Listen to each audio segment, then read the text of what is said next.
마가복음 19장 1절에서 10절입니다. 그리고 예수님께서 여리고에 들어가 통과하시더라. 보라, 거기에 이름이 삭개오라 하는 한 사람이 있었는데 그는 세리들 중에 우두머리요 또 부자더라. 그가 예수님이 누구신지 보고자 하였으나 인파로 인해 볼 수 없었으니 이는 그가 키가 작았기 때문이더라. 이에 그가 앞으로 달려가 그분을 보려고 돌무화과 나무에 올라갔더니 이는 그분께서 그 길로 지나가시게 되었기 때문이더라. 예수님께서 그곳에 이르셨을 때 그분께서 올려다보시고 그를 보시며 그에게 이르시되 삭개오야 속히 내려오라. 이는 오늘 내가 내 집에 반드시 머물러야 하기 때문이라 하시더라. 이에 그가 속히 내려와 기쁘게 그분을 받아들이더라. 사람들이 이것을 보았을 때 모두 투덜거리며 이르되 그가 죄인인 사람의 손님이 되어 들어갔도다 하더라. 삭개오가 서서 주께 이르되 보소서 주여, 내가 내 재산의 절반을 가난한 사람들에게 주겠사오며 또 만일 내가 거짓 고소로 어느 사람에게서든지 무엇이라도 빼앗은 적이 있다면 그에게 4배로 갚겠나이다 하더라. 다 같이 9절 10절이요. 이에 예수님께서 그에게 이르시되 이날 구원이 이 집에 이르렀나니 그 또한 아브라함의 자손이기 때문이라. 이는 인자가 잃어버린 것을 찾아 구원하러 왔기 때문이라 하시더라. 아멘. 여러분, 그 10절에는 예수님이 이 땅에 오셔야 했던 이유를 소개하고 있습니다. 어떻게 보면 예수님이 하나님이신데, 하나님이시라는 거 아시죠? 그런데 사람이 되셨어요. 그리고 육체를 입고 이 땅에 오신 목적이 잃어버린 것을 찾아 구원하러 왔기 때문이라 이렇게 말하고 있어요. 그래서 오늘은 잃어버린 자를 찾아 구원하러 오신 분, 이런 제목으로 말씀을 드리겠습니다. 지난주에 이어서 오늘도 여리고라는 도시에서 있었던 일을 살펴보려고 합니다. 1절에 보시면 예수님께서 여리고를 지나가시게 된 그것에 대해 기록하고 있어요. 1절 다 같이 읽겠습니다. 그리고 예수님께서 여리고에 들어가 통과하시더라. 자, 그런데 지난번에는 눈먼 사람을 예수님께서 눈뜨게 해주신 일, 그것에 대해서 살펴봤어요. 오늘은 그 삭개오라는 인물에 대해서 이 사람을 예수님이 만나주시는 장면을 통해 오늘 우리가 그걸 살펴보고서 결과적으로 얻으려고 하는 것은 뭐냐면 이제 누가 구원을 받을 수 있는가, 이런 부분에 대해서 함께 살펴보도록 하겠습니다. 여러분, 구원받지 못한 인생은 이 땅에서 아무리 화려하게 살아도 비참하게 끝나는 겁니다. 뭐 돈을 많이 모아놨든지 좋은 지위에 있었던지 그리고 뭐 많은 소유를 가지고 살았든지 뭐 사람들이 알아주는 인물이 되었든지 한 번 죽는 것은 사람들에게 정해진 겁니다. 그리고 그 뒤에는 그냥 끝나는 게 아니라 반드시 심판이 있습니다.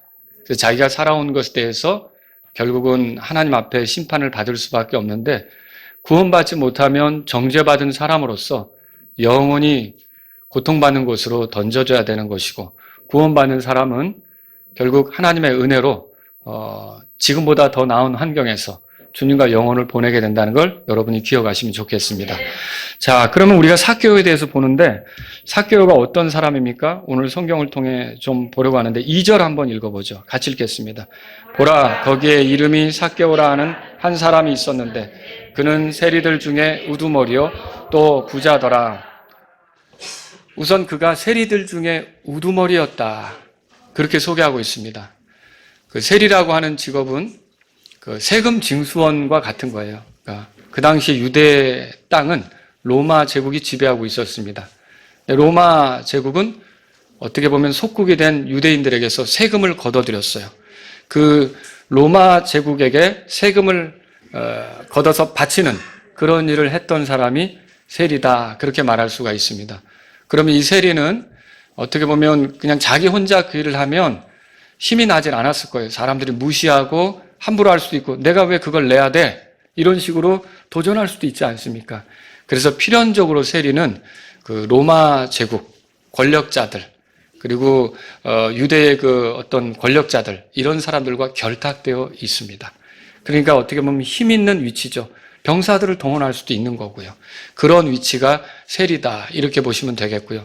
또 이 세리가 나쁜 마음을 먹고 어떤 사람에 대해서 요모조모 불필요하게 과한 세금을 부과해서 사람을 곤혹스럽게 할 수도 있는 그런 위치에 있었다, 이렇게 보시면 되겠습니다. 자, 이 사람은 세리였고 또 2절에 보니까 부자라고 그렇게 소개하고 있어요. 이 부자가 될 수밖에 없는 게 로마 제국에서 부과한 세금 양이 있을 거 아닙니까?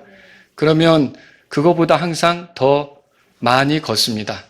그런데 뭐 양심적인 그런 세금 징수원, 세리는 부과된 세금에 조금만 얹을 수 있겠죠. 자기 노임이 있으니까, 수고한 싹을 얻어야 되니까. 그런데 어떤 사람은 부과한 세금이 있다면 이거보다 훨씬 더 많이 내게끔 해서 중간에서 로마 제국에 줄 것은 정해져 있지 않습니까? 그만큼을 주고 자기가 얹어 붙인 대로 그것은 다 자기 몫으로 취해서 자기 재산으로 이렇게 취할 수가 있었던 거죠. 그러니까 세리들 중에는 부자들이 나올 수밖에 없었던 거죠. 그래서 이 삭개오도 부자더라 이렇게 성경이 소개하고 있습니다. 그리고 이제 중요한 것은 삭개오는 죄인이었습니다. 여러분, 이 땅에 죄인 아닌 사람이 있습니까? 네, 모두가 다 죄인인데 문제는 자기가 죄인인 걸 모른다는 거예요. 그리고 다른 사람에게 이렇게 비교하면서 자기는 덜 죄인인 것처럼 이렇게 포장하려고 하는 경우가 많다는 거죠. 여러분이 반드시 알아야 될 게 뭐냐면 어떤 사람이 구원받느냐, 어떤 사람이 하나님의 은혜를 누리느냐, 자기가 죄인이라는 걸 정직하게 인정한 사람이에요. 자기가 죄인이라는 걸 모르고서는 구원받을 수가 없습니다. 원래 구원이라고 하는 것이 복음의 측면에서 보면 죄로부터 건지는 건데 내가 죄인이라고 인정하지 않으면 나를 건지기 위해 오신 그 구원자에 대해서 귀하게 여길 수가 없습니다. 마치 어떤 병자가 자기 병세가 중한지를 모르면 의사가 중요하다는 걸 깨닫지 못하는 것처럼 자기가 죄인인 걸 깨닫지 못하는 사람은 자기 죄에서 건지시려고 하는 구원자를 이제 알아보지 못하는 거죠. 그래서 누구든지 구원을 받으려면 정직하게 자기가 죄인인 것을 인정해야 돼요. 뭐 이게 하나님 떠나서 사람들하고 자꾸 비교하려고 할 필요 없습니다. 사람들끼리 비교하는 것은 도토리 키재기죠. 그죠? 내가 더 낫다, 저보다 더 낫다, 저 사람보다 더 낫다. 이거 다 하나님 눈에는 다 우스운 겁니다.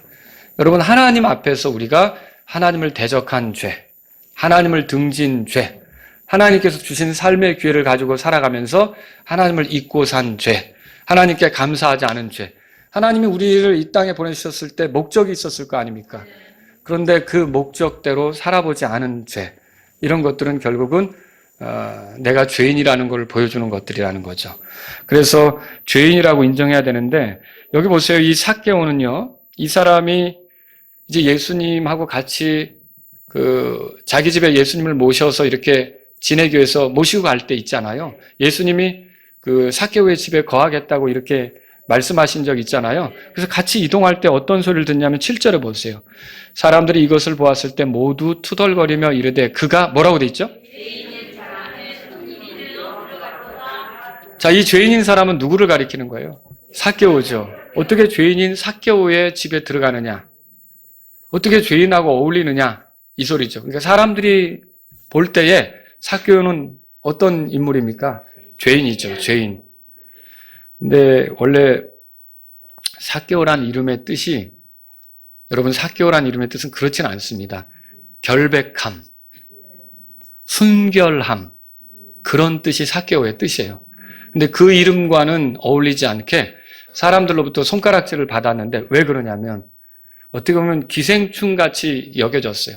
동족에게 이렇게 붙어서 동족의 재물을 수탈해서 중간에 착복하는, 그리고 그걸 로마 제국에 바치고 이렇게 하는 정말 기생충 같은 존재다, 이렇게 여겨졌던 거죠. 그래서 삭개오는 이렇게 세리들 중에 우두머리였고 또 부자였고 죄인이었다. 중요한 것은 그가 죄인이었다. 이것을 보셔야 됩니다. 자, 그런데 이런 삭개오가 관심거리가 생겼습니다. 그게 뭐냐? 3절에 나오죠. 우리 3절 읽어볼까요? 읽겠습니다. 그가 예수님이 누구신지 보고자 하였으나 인파로 인해 볼 수 없었으니 이는 그가 키가 작았기 때문이라. 삭개오의 관심은 예수님을 좀 보고 싶었던 거예요. 예수님이 어떤 분인가 좀 만나고 싶었던 거죠. 당시 삭개오는 굉장히 외롭게 사는 사람이었어요. 오늘날로 말하면 그야말로 왕따 당하는 사람이에요. 사람들 틈에서 대접받지 못하고 누가 삭개오하고 같이 지내려고 한다. 그럼 뭔가 좀 이상한 사람이야 라고 손가락질을 받아야 되는 그런 형국이었기 때문에 사람들이 삭개오에게 접근하려고 하지 않았던 거죠. 사람들이 삭개오를 친구로 삼으려고 하지 않았던 거예요. 삭개오하고 교분을 나눈다, 삭개오하고 어울린다, 삭개오하고 같이 먹는다, 이런 것을 하지 않았던 거죠. 그러니까 삭개오가 굉장히 외롭게 살았던 겁니다. 그런데 삭개오가 예수님에 대해서 들었던 게 있어요. 누가복음 18장, 19장이니까 7장으로 가보세요. 누가복음 7장. 삭개오가 예수님에 대해서 들었던 게 뭐냐면 그분은 나를 이렇게 친구로 삼기 싫어하는 사람들과 달리 나 같은 죄인도 친구로 삼으실 수가 있다. 이걸 이제 들은 거죠. 자, 34절 보겠습니다. 34절 같이 읽겠습니다. 인자가 와서 먹고 마시니 또 너희가 이르기를 보라 빵을 탐하는 자요 포도 음료를 많이 마시는 자요 세리와 죄인들의 친구로다 하는도다. 여러분 여기서 인자는 누구예요? 예수님이죠. 예수님이 사람들과 어울려 지내니까 빵을 탐하는 자, 먹보다 이거예요. 먹보. 그리고 또 포도 음료를 마시는 자다. 자, 이렇게 해서 비난을 했어요. 거기다가 또 세리와 죄인들의 친구로다. 그러면 이게 예수님에 대한 비난주의 이야기이기는 한데 세리였던 삭개오가 들을 때는 어떻게 세리와 죄인들의 친구가 될까? 나는 죄인이라는 소리를 듣고 있고 나야말로 내 직업이 세리인데 그래서 사람들이 나를 쳐다보지도 않고 나하고 같이 있는 것조차 불명예스럽게 생각하고 나를 친구로 삼으려 하지 않는데 어떻게 나 같은 사람을 친구로 여기면서 같이 시간을 보낼 수가 있을까? 여러분 궁금해지지 않았겠어요? 예수님에 대해서 이렇게 관심이 생긴 거죠. 거기다가 또 어떤 말을 들었습니까? 그 예수님에게 특별한 제자가 12이 있는데 그들 중에 하나가 세리더라. 아니 어떻게 세리까지 달고 다니시지? 세리까지 데리고 다니시지? 여러분 예수님의 제자 중에 세리가 누굽니까? 마태죠. 마태. 세리 마태죠. 이렇게 어떻게 예수님은 제자들 중에도 세리까지 두시면서 세리를 이렇게 가까이 하실까? 여러분 예수님이 한때 이렇게 가르친 적이 있죠. 교회의 말을 듣지 않는 사람은 이교도와 세리같이 여기라. 마태복음 18장 17절에 써 있어요. 그래서 교회가 권면했는데 그 말을 듣지 않으면 이교도나 세리같이 여기라. 근데 왜 그 말씀을 하셨을까요? 예수님이 이교도나 세리를 경멸해서가 아닙니다. 그러니까 이교도도 복음을 받아야 될 대상이죠. 세리의 친구가 된다고 했잖아요. 근데 그 표현을 하신 이유는 그 당시의 문화가 이교도하고 유대인들이 같이 먹지 않는 거예요. 세리하고 유대인들이 같이 상을 앞에 차려놓고 먹지 않는 거예요. 그럼 뭐예요? 교제합니까? 안 합니까? 안 하는 거죠. 그렇게 교제를 안 한다는 것을 아시는 예수님께서 너희가 이교도나 세리에 대해서 그런 식으로 여기지 않느냐? 교제하지 않는다.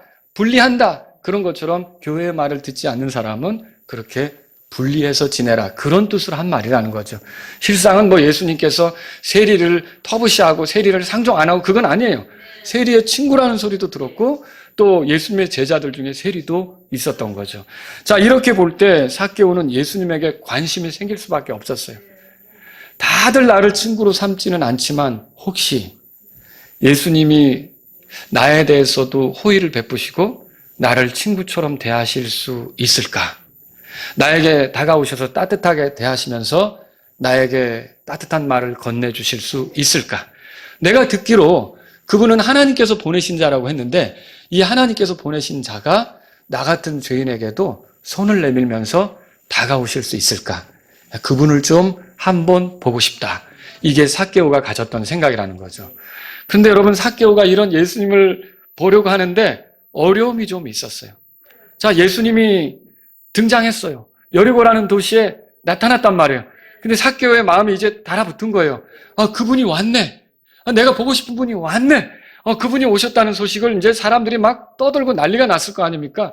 그래서 그분을 좀 보고 싶은데 삭개오가 어려움이 있었는데 저 3절에 한번 보세요. 3절. 자, 다 같이 한번 누가복음 19장 3절인데 한번 읽어보겠습니다. 읽습니다. 그가 예수님이 누구신지 보고자 하였으나 인파로 인해 볼 수 없었으니 이는 그가 키가 작았기 때문이더라. 자, 여기 두 가지 어려움이 소개되고 있어요. 하나는 인파가 많아요. 그분을 따르는 사람들이 너무 많은 거예요. 이거를 굉장히 많아서 어느 정도나 모였는지 모르겠는데 이 사람들을 헤집고 가는 게 쉽지가 않은 거예요. 내가 저기 예수님이 중심에 계시고 그분을 둘러싼 사람들이 그렇게 모였는데 이들을 헤집고 가는 게 쉽지 않다. 이렇게 보았던 거죠. 그리고 두 번째 어려움은 뭐냐면 키가 작았어요. 자, 이 키가 작았는데 키라도 크면 사람들이 얼마나 몰려있든지 이렇게 해서 볼 거 아닙니까? 근데 키가 사람들보다 쏙 들어가게 있는 거예요. 그러니까 어떻게 보겠냐는 거죠. 그런데 여기서 삭개오가요. 이런 어려움에도 불구하고 예수님을 보고 싶어 했어요. 여러분 이 점이 참 중요합니다. 어떤 사람이 예수님에 대해서 알고자 할 때 장애물은 항상 있는 법입니다. 어려움은 있다는 거예요. 그게 밖으로 있을 수 있고 내 안에 있을 수 있고. 밖으로 있다는 건 뭐예요? 어쩌면 예수님 주변에 있는 사람들 때문에 내가 예수님에게 가지 못할 수도 있어요. 예수님 주변에 있는 사람들로 인해 상처를 받아서 내가 예수님에게 접근하려고 하는 생각을 포기할 수도 있다는 거죠. 아니면 내 안에 있죠.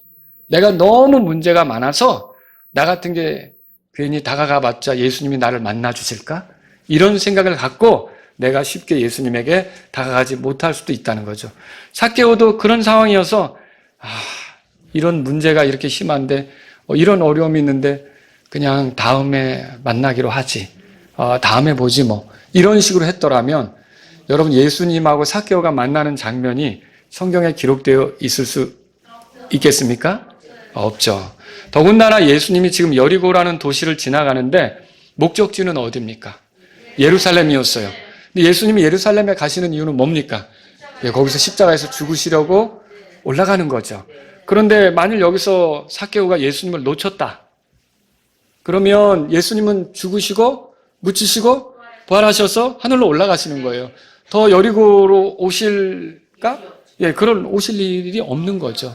그러니까 만나려면 지금 기회를 놓쳐서는 안 되는 거예요. 오늘도 예배 드리기 전에 어떤 분이 저에게 질문했어요. 예수님의 복음을 전하려고 하는데 나중에 내가 그때 가서 믿지 이렇게 말씀하신다는 거예요. 이렇게 말하는 사람에게 어떻게 대답해 줘야 되는 거죠? 여러분 잠언 27장 1절에는 너는 내일을 알지 못하는도다. 오늘 하루 동안에도 무슨 일이 일어날지 모르는 거 아닙니까? 우리가 내일 내가 뭘 하겠다라고 계획하지만 여러분 그게 그대로 안 이루어질 수 있어요.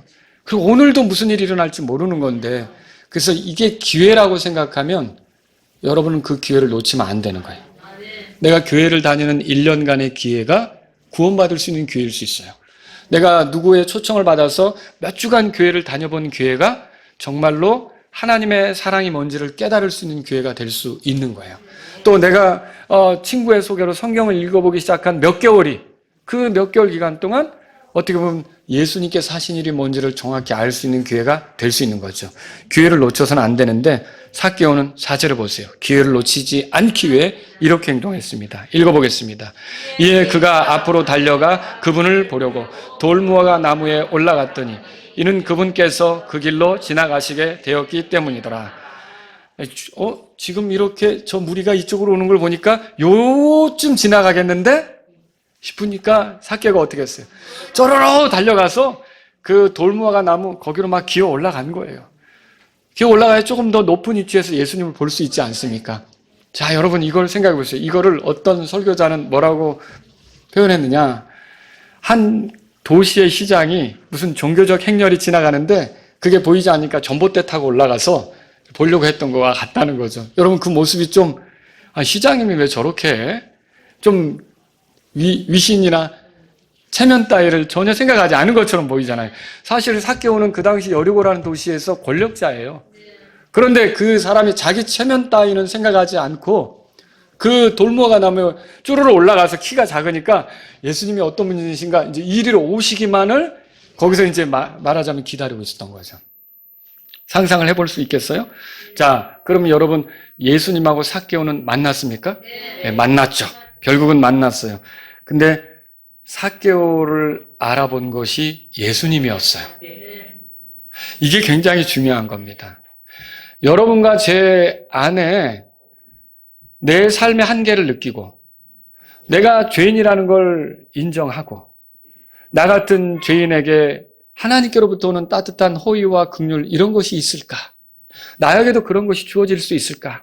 라고 여러분이 주님에 대해서 가슴을 치며 기도했던 그 성전에 올라가 기도했던 세리 있잖아요.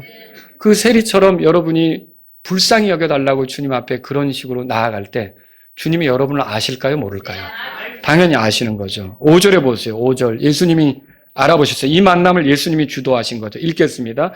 예수님께서 그것에 이르셨을 때 그분께서 올려다보시고 그를 보시며 그에게 이르시되 삭개오야 속히 내려오라. 이는 오늘 내가 내 집에 반드시 머물러야 하기 때문이라 하시더라. 자, 여기서 누구도 이 나무에 올라가 있는 사람의 이름이 삭개오라는 걸 알려주지 않았습니다. 예수님 저 삭개오예요 라고 삭개오가 떠들지도 않았어요. 이 사람 그냥 숨 죽이고 은밀하게 조용히 그냥 예수님이 지나가시는 걸 좀 보고 싶었던 거죠. 자, 그럼 예수님의 제자들이 여러 명이니까 예수님의 제자들 중에 하나가 비서처럼 말이죠. 예수님 옆에 서서 예수님 다음에 만날 사람은 삭개오입니다. 이름을 잘 부르세요. 뭐 이렇게 했습니까? 그것도 아니었어요. 아니면 예수님이 어떤 정보가 딸리니까 야 저기 나무에 있는 게 저기 한 사람이 올라가는데 이름이 뭐더라? 한번 조사해봐. 이렇게 한 겁니까? 예수님이 이 사람의 이름을 알아요, 몰라요? 여러분 예수님은 하나님이십니다. 그분은 전지하신 분이에요. 모든 걸 알고 계시는 분이시다라고 하는 거죠. 우리가 주님을 알고 싶어 다가갈 때 놀랍게도 주님은 이미 우리를 알고 계십니다. 우리 이름도 알고 계신 거죠. 주께서는 삭개오 이름을 불렀어요. 그리고 그에게 뭐라 그랬냐면 5절에 보니까 속히 내려오라 그랬어요. 자, 삭개오는 이제 나무 위에서 예수님을 보려고 할 필요가 있습니까? 직접 내려와서 그분을 대면할 수 있게 된 거예요. 그리고 오늘 내가 내 집에 반드시 머물러야겠다 이렇게 말씀하셨어요. 너를 그냥 지나쳐갈 수 없다. 너와 함께 좀 시간을 보내야겠다. 너 같은 사람이 어떻게 구원받는지 내가 알려줘야겠다. 말하자면 그런 식으로 삭개오의 집에 들어가시겠다고 한 거죠. 그런데 원래 이게 여러분 우리가 이거 자주 이런 식으로 합니까? 갑자기 형제님 전화해서 오늘 제가 형제님 집에서 좀 식사 좀 해야겠습니다. 하룻밤 묵어야겠는데요. 괜찮으시죠? 어떻게 생각하세요, 여러분? 좀 이게 왜 이래? 네, 무례하다고 우리가 느낄 수 있지 않습니까? 보통 이런 식으로 잘 안 하죠. 그런데 반대로 어떤 일이 있냐면 이런 게 있어요. 뭐냐면 유명한 사람 있잖아요. 아주 굉장히 귀한 랍비 있잖아요. 이런 사람이 자기 집에 와서 머무는 거에 대해서 굉장히 영예롭게 생각하는 그런 문화가 있었어요. 그러니까 쉽게 말하면 이런 거죠. 오늘날 여러분이 식당에 갔을 때 그 사인이 진짜 그 연예인이 방문한 사인해서 사인한 건지 모르지만 사인 더덕더덕 붙여놓은 그런 식당 보셨죠? 어느 연예인이 왔다 갔다고. 그러면 그 연예인이 또 방문했다든지 뭐 맛집이라고 소개해서 방송에 출연됐다든지 그러면 어때요? 굉장히 그런 걸 식당이 좋게 생각하잖아요. 그런 것처럼 이 당시의 관습은 뭐냐면 이렇게 이제 당시에 이목을 받았던 그런 훌륭한 인물을 자기 집에 묵게 했다. 이걸 굉장히 자부심을 갖고 자랑스럽게 생각하는 그런 문화가 있었거든요. 그게 바로 삭개오에게 일어났던 거다라고 하는 거죠. 자, 삭개오는 주님을 받아들였습니다. 6절을 보겠습니다. 읽겠습니다. 이에 그가 속히 내려와 기쁘게 그분을 받아들이다. 자, 내려와서 망설였습니까?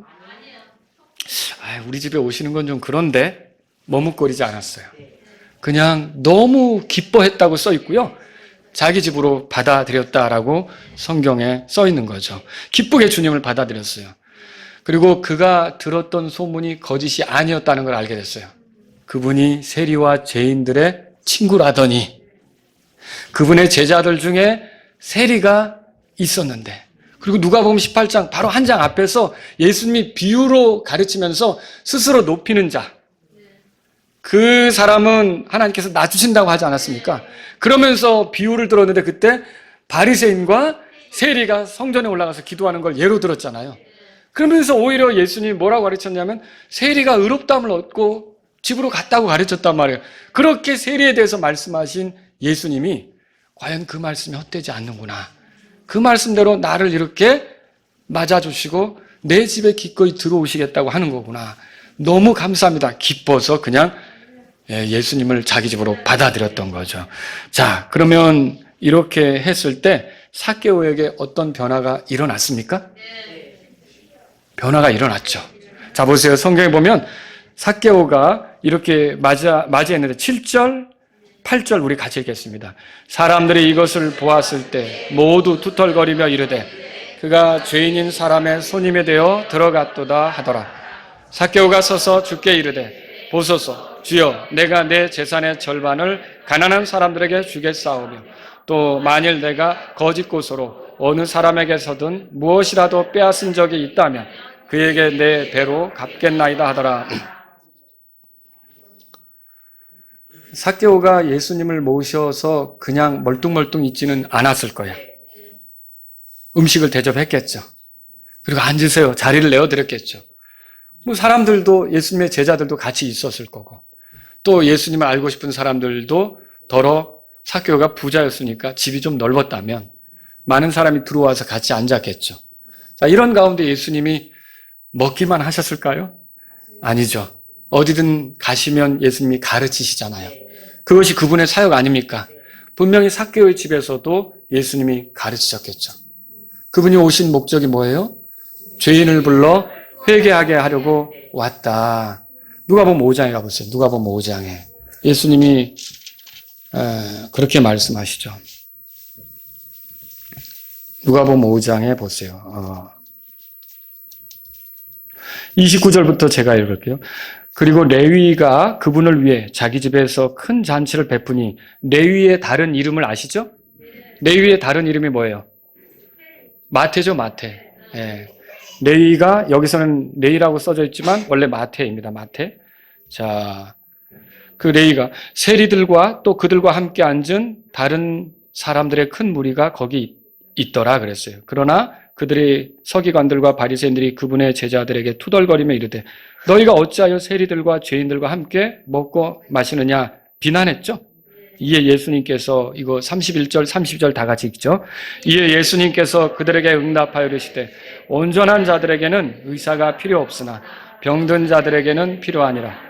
나는 의로운 자들을 부르러 온 것이 아니요 다만 죄인들을 불러 회개하게 하려고 왔노라 하시더라. 예수님이 오신 목적이 죄인을 불러 회개하게 하려고 왔다. 회개가 뭐예요? 하나님을 등지고 살았던 사람, 하나님을 등지고 사는 것이 죄입니다. 거기에는 하나님이 심판하실 수밖에 없어요. 근데 하나님을 등지고 살았던 사람이 하나님께로 돌아서도록 이렇게 돌아서도록 그렇게 돕도록 하기 위해서 예수님이 오신 거죠. 자, 이걸 우리가 돌이키는 걸 회개라고 하죠. 자, 근데 회개는 반드시 같이 따라오는 게 있어요. 우리 힘으로 하나님께 돌아설 수 있습니까? 안 되죠. 우리가 하나님께로 돌아서려면 하나님을 불편하게 했던 죄도 용서를 받아야 돼요. 하나님에게 잔뜩 화를 불러일으킨 우리가 하나님 이제 잘해볼게요라고 온다고 해서 되는 게 아니에요. 우리가 지은 죄들에 대해서 처리가 돼야 되죠. 어떻게 우리가 우리의 죄에서 용서받을 수 있습니까? 우리는 할 수가 없습니다. 그런데 이런 우리를 위해 하나님께서 우리와 화해하시려고 화해 헌물로서 구원자를 이 땅에 보내셨어요. 그분이 예수님이에요. 그분이 예수님인데 예수님이 이 땅에 오셔서 하신 일이 많죠. 병든 자도 고쳐주고 마귀들도 내쫓아주고 어떤 것들에 대해서 가르치기도 하시고 하나님의 왕국에 대해서 선포도 하시고 그런데 예수님이 정말 죄인들을 위해 하신 가장 중요한 일은 십자가에서 그분 자신을 죄인들을 위한 희생물로 내주시는 거예요. 그분이 거기서 찢기시고 피 흘리시는 거예요. 그 피가 우리를 모든 죄에서 깨끗하게 하는 겁니다. 누구든지 그분을 믿으면 이제 그 피가 하나님과 그 사이의 문제, 죄 이것을 해결받게 하는 거죠. 그래서 예수님의 피로만 죄들을 용서받게 되는 겁니다. 이렇게 예수님을 믿고 돌이키는 거, 이걸 이제 회개다. 그렇게 말할 수가 있는 거죠. 근데 예수님이 이제 삭개오의 집에서 자신이 오신 이유라든지 목적이라든지 하나님의 구원 계획이라든지 여러 가지 우리는 잘 알 수 없지만 그분이 엉뚱한 소리, 세상 철학 이런 거 얘기 안 하셨겠죠. 여러분, 우리가 교회 강단에서 들어야 될 얘기는 뭡니까? 예수님 얘기예요. 하나님 얘기예요. 그렇죠? 그렇죠? 세상 살아가는 철학 이거 아니에요. 우리가 처세술 이거 배우려고 교회 다니는 거 아니에요. 우리가 어떻게 하면 하나님과 더 가깝게 지내는가 이거에 대해서 들어야 되는 거 아닙니까? 그럼 예수님도 엉뚱한 얘기 하시지 않았을 거라는 거죠. 반드시 죄인인 삭개오가 들어야만 하는 이야기를 그 자리에서 해주셨을 거란 말이에요. 자, 그런데 그 이야기를 듣고 나서 이 악질적인 사람 삭개오가, 세리였던 삭개오가 갑자기 엄청난 선언을 합니다. 중대 발표를 하죠. 8절에 그게 써 있었죠? 자기 재산의 절반을 가난한 자들에게 주겠다고 했어요. 자, 이게 어마어마한 겁니다. 11조를 드리는 것도 어려워하는 세상인데 10분의 5예요. 절반이면. 이거를 가난한 자들에게 주겠습니다. 이렇게 삭개오가 얘기한 거예요. 여기서 끝난 게 아닙니다. 또 거짓으로 꾸며 남의 것을 빼앗은 적이 있다면 몇 배로 갚겠다고 했습니까? 4배로 갚겠다고 그렇게 한 거죠.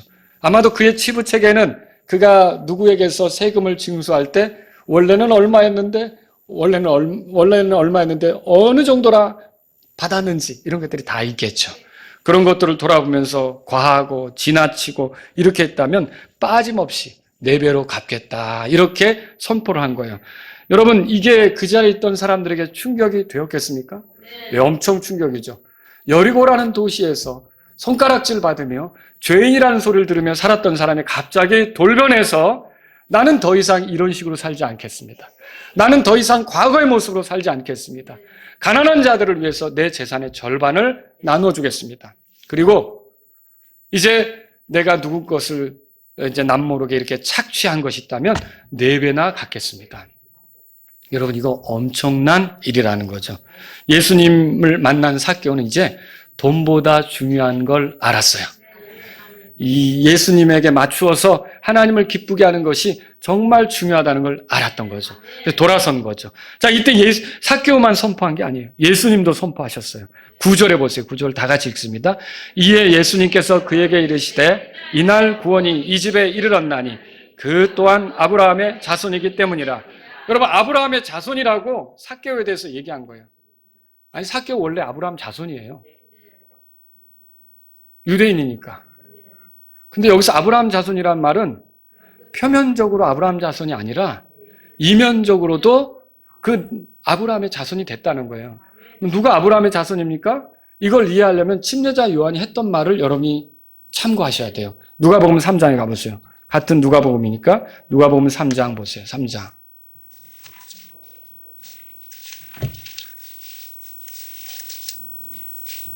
자, 거기 8절을 이게 침례자 요한이 한 말이에요. 8절 우리 6절에 또 모든 육체가 하나님의 구원을 보리라 하였더라. 여러분, 구원은 예수님을 통해서 오죠? 그리고 이 구원에 관심을 가지고 온 사람들에게 말하죠. 8절 다 같이 읽습니다. 그러므로 회개에 합당한 열매를 맺고 또 너희 마음속으로 우리는 아브라함을 우리 아버지로 모시고 있도다 하고 말하기 시작하지 말라.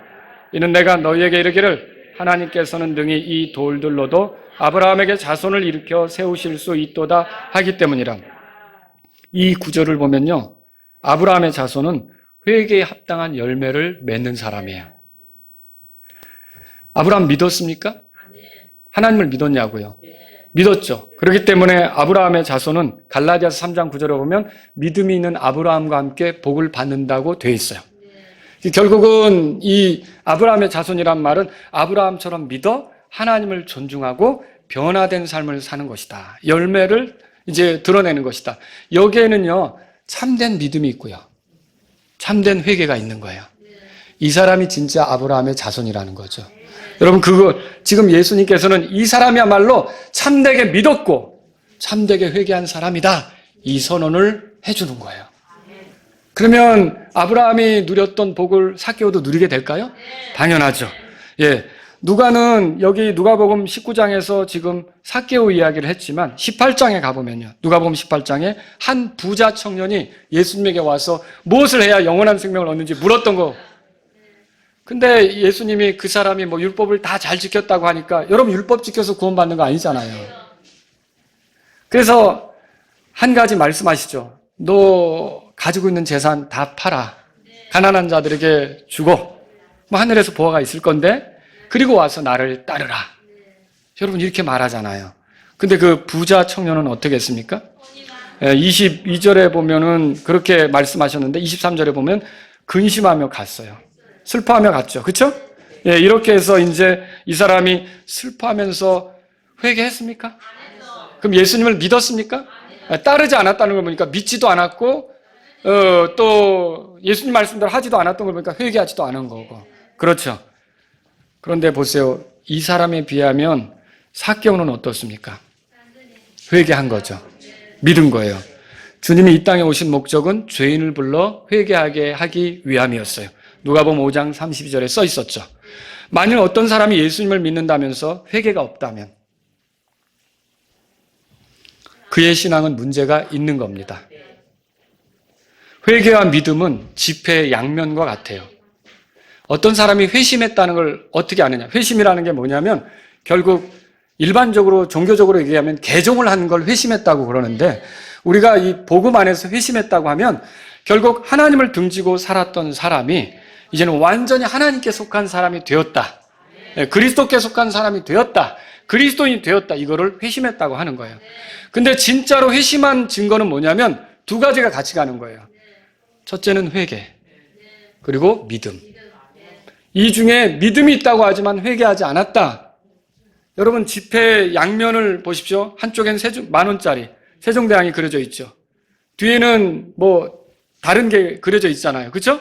근데 앞에는 분명히 세종대왕 그림이 있는데 뒤에는 백지예요. 자, 이거 사용할 수 있어요? 사용할 수 없죠. 이거는 위조 지폐가 되는 거예요. 그거는 효력이 없어요. 그거 쓰다 걸리면 여러분 줄거집니다. 큰일 나는 거예요. 그렇죠? 그래서 이게 뭐예요? 위조 지폐라는 거예요. 마찬가지로 우리가 하나님께로 온전히 회심했다. 우리가 온전히 그리스도인 됐다. 이거는 두 가지가 다 나타나는 거예요. 첫째는 회개, 그리고 믿음. 근데 삭개오는 예수님을 믿었고요. 거기에 대해서 크게 기뻤고요. 그 다음에 회개한 삶도 보여주는 거죠. 회개했다는 게 열매로 나타나는 거예요. 여러분 또 회개 열매가 있어야 구원입니다. 이건 아닙니다. 아시겠죠? 회개의 열매가 있어야 구원입니다. 어떤 회개의 모습이 있어야 구원입니다. 이거라고 생각하시면 안 되고 이 사람이 이제는 자기중심적인 삶에서 하나님 중심으로 완전히 돌이키는 거. 마음을 바꾸는 거. 마음이 바뀌는 게 회개죠. 이런 것이 있을 때 이 사람이 진짜 회심했다 이렇게 말할 수 있는 거죠. 자, 이제 결론적으로 말씀드릴게요. 삭개오를 통해 배울 수 있는 것이 무엇입니까? 첫 번째는요. 어떤 부자도 구원받을 수가 있습니다. 예수님은 여리고로 가시면서 세 사람을 만났어요. 첫 번째 어떤 치리자, 그 사람은 부자였죠. 근데 영원한 생명 얻고 싶어서 어떻게 하면 얻습니까? 라고 물었는데 영원한 생명을 얻는 결과에 이르게 됐습니까? 아니었죠. 두 번째는 눈먼 사람이었어요. 가난했죠. 거지였어요. 근데 눈 떴습니까? 예수님에게 믿음을 보여드렸죠. 눈을 떴어요. 세 번째가 바로 이 삭개오예요. 부자인 삭개오. 주님은 재물을 가진 자가 하나님의 왕국에 들어가기가 얼마나 어려운지 누가복음 18장 24절에 보세요. 그런 말이 있어요. 25절에 보면 낙타가 바늘길을 통과하는 것이 부자가 하나님의 왕국에 들어가는 것보다 더 쉽다. 그런 얘기를 했어요. 그러니까 이 말을 듣고 26절에 그러면 누가 구원을 받을 수 있으리까? 그렇게 물었죠. 근데 27절에 다 같이요. 이에 그분께서 이르시되 사람들에게는 불가능한 것들이 하나님께는 가능하니라 하시더라. 예, 사람들에게는 불가능해 보이는 게 하나님께는 가능하다. 그 확실한 예가 삭개오예요. 삭개오는 부자였는데도 구원받은 거예요. 이해하시겠죠? 그러면 이 삭개오의 구원은 누구의 작품입니까? 하나님의 작품이죠. 하나님께서 하셨다는 거죠.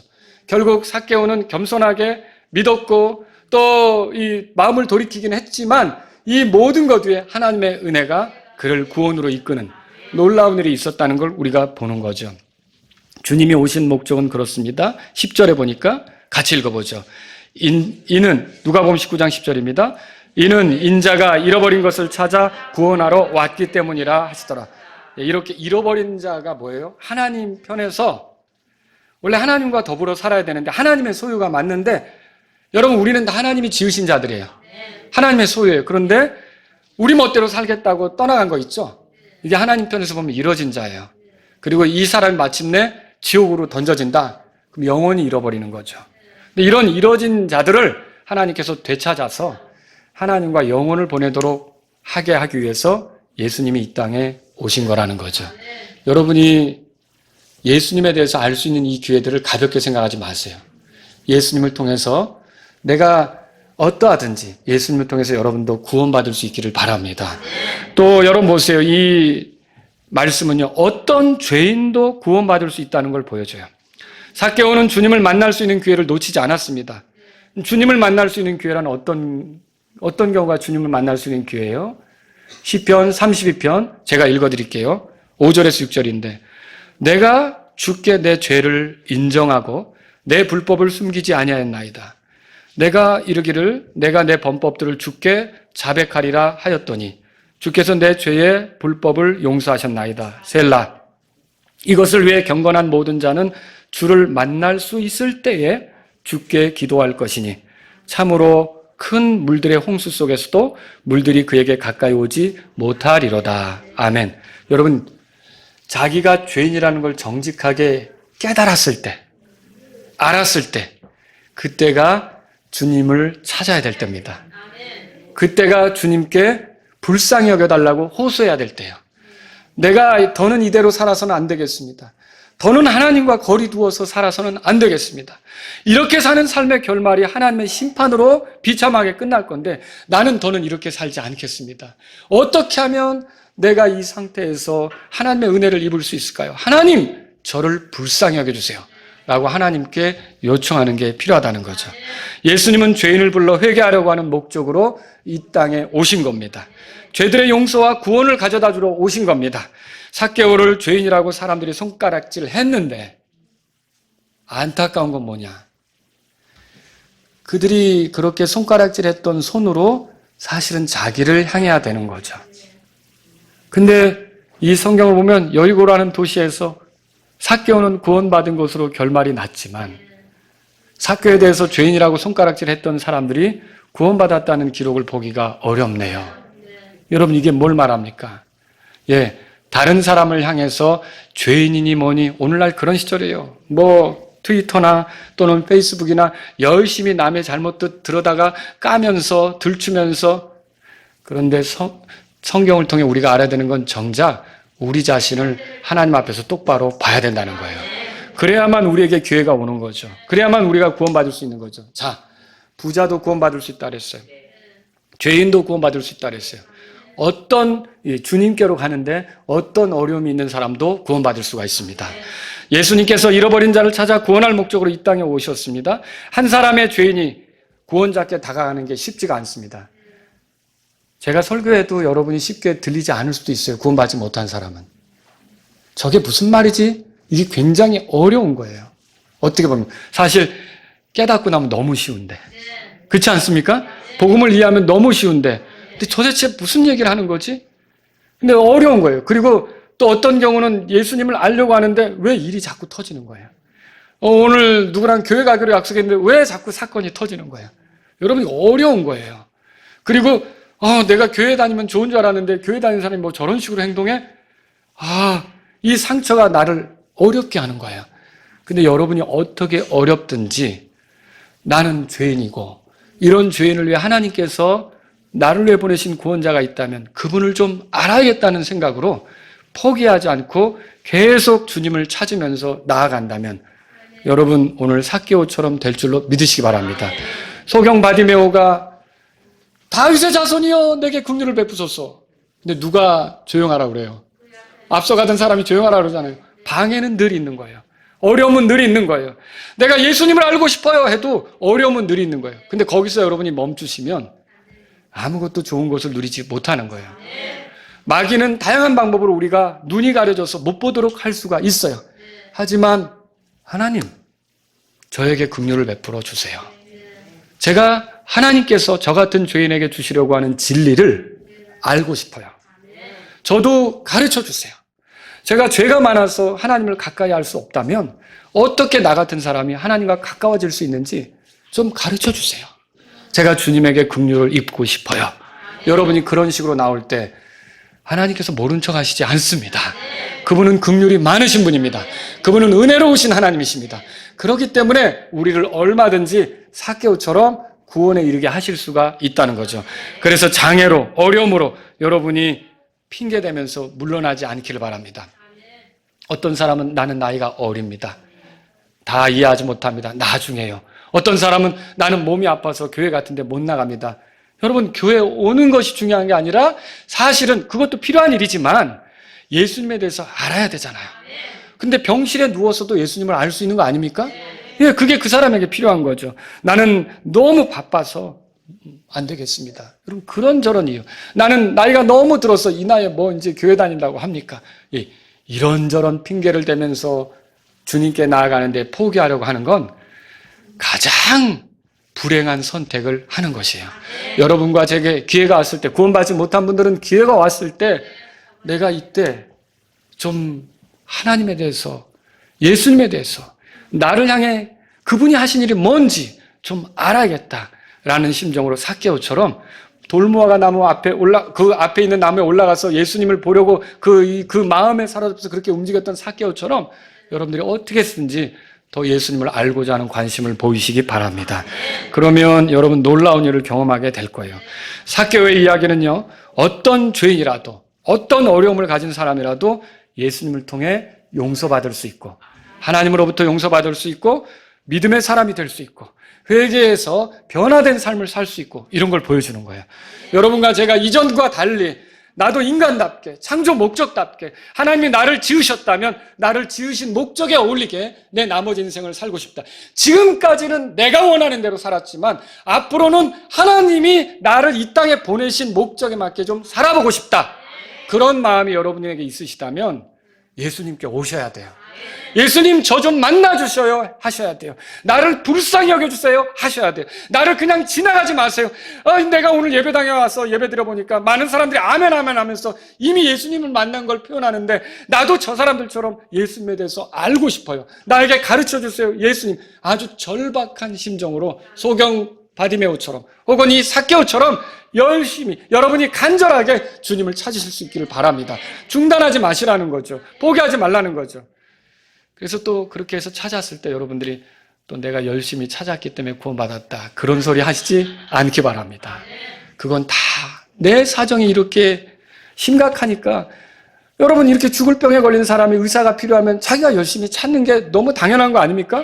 그게 자랑할 일입니까? 아니죠. 나는 자랑할 것이 없어요. 내가 이렇게 긍휼을 베풀어 달라고 할 때 하나님께서 나를 구원하시는 걸 믿으시기 바랍니다. 마지막 한 절 보겠습니다. 요한복음 1장. 그래서 이렇게 우리가 예수님을 찾고 받아들일 때 예수님은 우리에게 놀라운 일을 하시는데, 요한복음 1장 12절을 보겠습니다. 같이 읽겠습니다. 그러나 그분을 받아들인 자, 곧 그분의 이름을 믿는 자들에게는 다 하나님의 아들들이 되는 권능을 그분께서 주셨으니.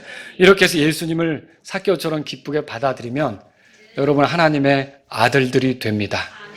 더 이상 죄인이라고 하나님이 말씀하지 않습니다.